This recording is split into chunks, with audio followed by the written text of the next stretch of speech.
Ал енді олардың жаңағы негізгі алданып тұрған нәрсесін Алла Тағала баяндайды. Яғламуна зохиру минал хаяти дуния. Мына дүние тіршілігінде біз өмір сүріп жатырмыз ғой қазір. Дүние тіршілігінің несі көрініп тұр бізге? Сырты көрініп тұр. Дұрыс па мынау? Негізгі мына көрінісі көрініп тұр. Дүние тіршілігі. Бірақ мына дүние тіршілігінің ар жағы көрініп тұрған жоқ. Оның ар жағын Құран көрсетіп жатыр бізге. Олар бұл Құранға қарсы келді де, Алла Тағала айтады: "Яғламуна зохиру минал хаяти дуния." Олар дүние тіршілігінің сыртын ғана көреді дейді. Соны ғана таниды дейді. "Ва хум анил ахирати хум ғафилун." Олар ахиреттен әбден бейқам дейді. Әбден бейқам дейді. Сол дүниені танығаннан кейін мақсат, түпкі мақсат, өмірлеріндегі түпкі мақсат дүние болады екен. Өмірлеріндегі түпкі мақсаттары дүние болғаннан кейін мүминдерге баға бергенде мүминдердің қолындағы дүние арқылы баға береді. Сол кезде пайғамбарымыз қасындағы сахабаларға қарайды да, оларда дүние жоқ, мансап жоқ, тағы басқа нәрселер жоқ, басым көпшілігінде. Сонымен салыстырады олар. Сосын айтады: "Мыналардың бізден не жақсылығы бар?" деп. Не тұрғыдан мыналар хайырлы? Иман келтірдік дейді, Аллаға сендік дейді. Жоқ ештеңе беріп отқан жоқ Алла Тағала бұларға дейді. Бұл уақытта Алла Тағала мұсылмандарды сынап жатады. Көрдіңіз бе? Олардың сөздері арқылы.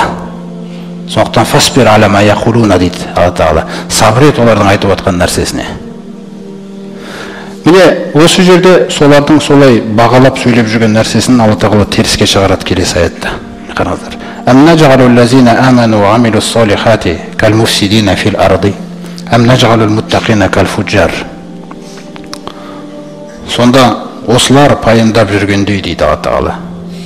Солар пайымдап жүргендей біз иман келтіріп, салиқалы амалдарды іске асырғандарды жердің бетінде бүлдіріп жүргендер секілді қыламыз ба дейді. Оларды қараңыздар, иман мен салиқалы амал болмаса, құрмет жамағат. Мысалы, иман мен салиқалы амал болмаса, ол адам жердің бетінде бүлік жасап жүр деп танылады екен өз асылы. Өйткені Алланың хақысы жоқ болғаннан кейін ол бүлікші болды. Сондықтан неге салыстыруға қараңыздар, иман келтіріп салиқалы амал істегендерді жердің бетінде бүлік жасап жүргендер секілді қыламыз ба дейді.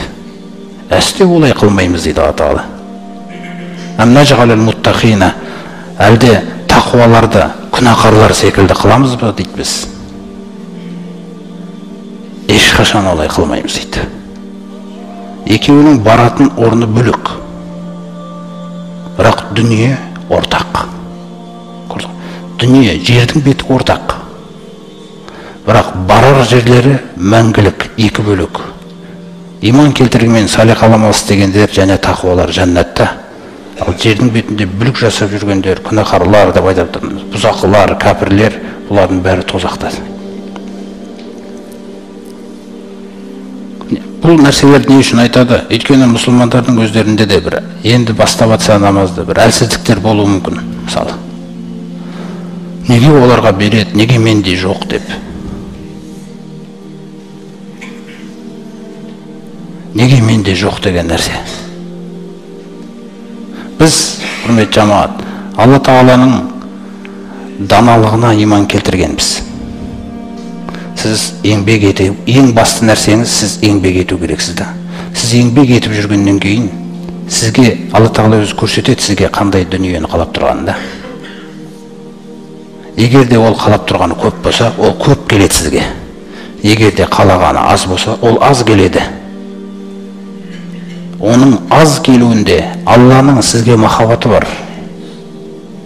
Неге дейсіз ғой? Сіз иман келтіргеннен кейін өзіңіз ойлаңыз. Сіз иманды құл болғаннан кейін Алла Тағала сізді қимайды мына дүниеге. Сіз ондай адал емессіз Аллаға, ол сізге адал болғандай. Ол қимайды сізді о дүниеге. Егер ол көбірек берсе кішкене, ол біледі сіздің тайып кететініңізді. Сондықтан ол бермейді оны сізге. Ол сізге ақыретке аман есен алып келу керек сізді. Қалайша адал Алла сізді тастап қояды, қалайша? Ал егер сіздің бойыңызда сол берілген байлықты ұстай алатын сипат болса, соған лайықты имани дәрежеңіз болса, онда береді сізге. Сіз зекет бересіз, сол арқылы садақа бересіз, мешіт саласыз, медресе саласыз, тағы да басқа нәрселер істейсіз, қайырымдылық қор ашасыз. Сондықтан сіз Алланың даналығына күмәнді болмаңыз ешқашан. Оның даналығы сіздің бақытыңызды шешу үшін да. Міне сондай сынақтардың кезінде, немесе жаңағы қарсы келушілер, сахабаларды кеп қинап отыр. Өткенде Сумайя, мысалы радиаллаху анха, жаңағы бірінші шахид болып Сумайяны өлтірді, одан кейін Ясирді өлтірді. Ана Аммар, қаншама Билал деген сахабаларды қинап отыр. Сосын Алла тағала сабыр етіңдер, Алланың уәдесі хақ, сабыр етіңдер, Алланың уәдесі хақ деген аяттар түскен кезде, бірақ ұзақ созылып баратқан сияқты. Қашан ол уәде келеді деген нәрселер болады. Сол кезде Алла тағала мүминдерді сынап атады екен. Сол мерзімнің ішіне салып қояды да мүминдерді. Сөйтіп, сол мерзімнің ішінде сізді шыңдағысы келеді. Яғни, сізді сондай ерекше құлға айналдырғысы келеді, егер сіз соған шыдасаңыз. Өздеріңіз жаңағы спортпен айналысып жүргендер білесіздер, біреуді жаңағы жаттықтырып атқан кезіңізде, нәтиже шығару үшін қанша уақыт кетеді оған.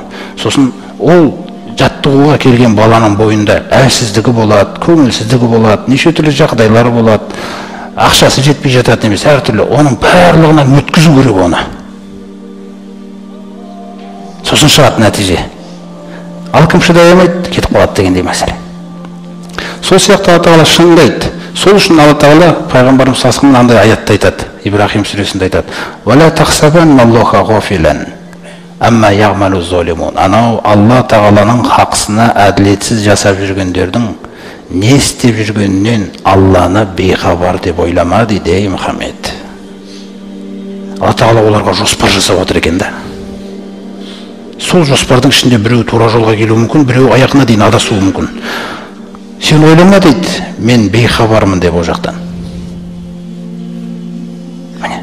Сосын айтады: "Иннама юахирухум", қараңыздар. Сөзсіз Алла тағала оларды тек кешіктіруде ғой дейді. Енді өзіңіз ойлаңыз, егер адам тек осы дүниені қаласа,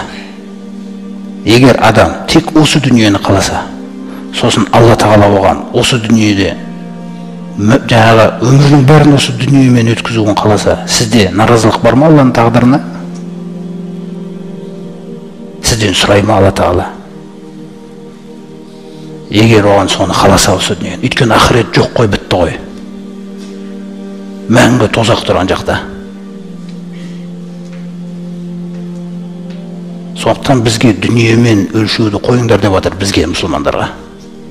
Біреудің қолында артық дүние жүрсе, артықшылық сол жақта деген сөзіңді естуші болмайын дейді ешқашан. Артықшылық тек тақуалықта. Артықшылық, құрметті жамағат, бағанағы ымды түсінуде Раббыңыздан. Құлым деген кезде Раббым дейтін нәрсе. Міне артықшылық қай жақта. Басқа ешбір жерден таппайсыз ол артықшылықта. Міне, сондықтан осы нәрсені түсіну керек. Пайғамбарымыз салсам, сондықтан Алла тағала пайғамбарымыз салсам айтады: "Сен ойламай, пайғамбар, Алла тағала бейхабар деп анау әділетсіздердің бүкіл істері жайлы. Яғни саған қарсы неше түрлі ұйымдастырып отыр дейді олар." Қараңыздар. Мынандай нәрсеге дейін айтқан: "Вақот макару макрахум. Ва индаллахи макрухум. Ва ин кана макрухум литазула минхул джибал." Олар дейді, саған қарсы, исламға қарсы, Құранға қарсы сондай жаңағы амал шаралар жасап отыр дейді. Қараңыз, бәрін біліп тұрмын дейді мен оның.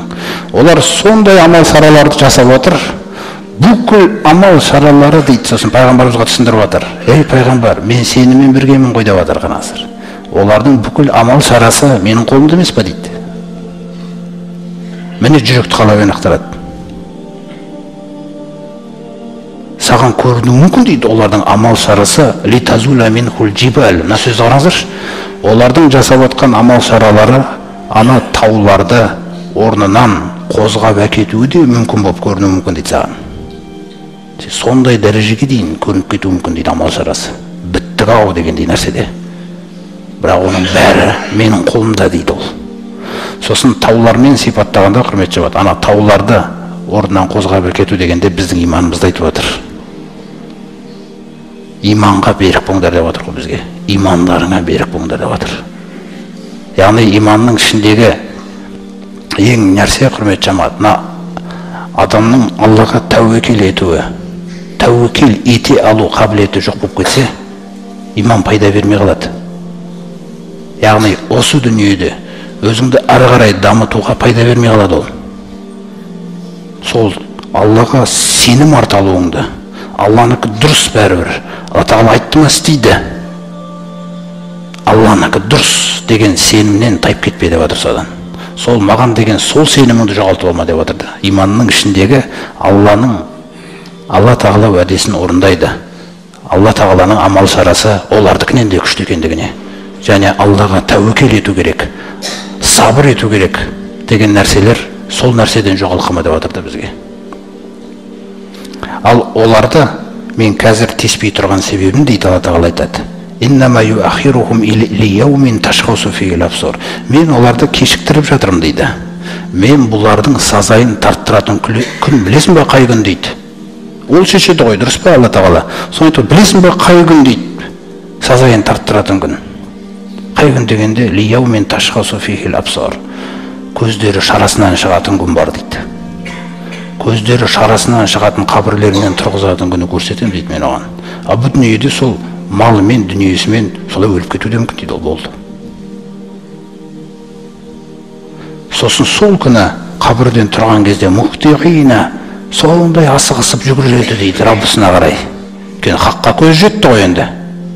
Хаққа көз жетті. Бірақ бұл көз жеткеннің енді ешқандай пайдасы жоқ, көз жету ол. Ол солай асықса да, мұқниғайы руусихим, бастарын жоғары көтеріп алып, ла яртадду илейхим торфухум. Қас, құрметті жамағат, бізде енді мысалы қасымыз бейтіп, жабылып, ашылып тұрады ғой. Ол сол жүгіріп баратқан кезде дейді, қастары мүлде жабылмайды дейді олардың. Бітті, сол ашылып қалған дейді, болды. Ва афидатухум хава дейді. Жүректері қаңғырап бос қалады дейді. Иман жоқ жүректе. Дүние, сүйген дүниесі жоқ, бітті. Жүректері бос дейді мүлде. Неге? Өйткені босқа жаралдық деген олар. Босқа жаралғандардың жүректері бос болады қияметте. Жоқ ештеңе. Міне осылайша жүгірісіп келе жатады дейді олар. Міне осы нәрсені ескерт оларға қазір, ей пайғамбар. Ва анзирин наса, ескерт анау адамдарға. Яума яатихимул ғазабу, оларға азап кеп қалған күні. Фаяқулу лазина золаму, сол күні Алланың хақысына, Құранға, пайғамбарға, ақиқатқа әділетсіз болғандардың барлығының сөзі мынандай болады дейді. Қандай? Раббана ахирна иля ажалин қариб. Раббымыз бізді тағы кешіктіре тұрсаң кішкене. Көрдің ғой? Нуджибі дауатака, сөзді қараңыз.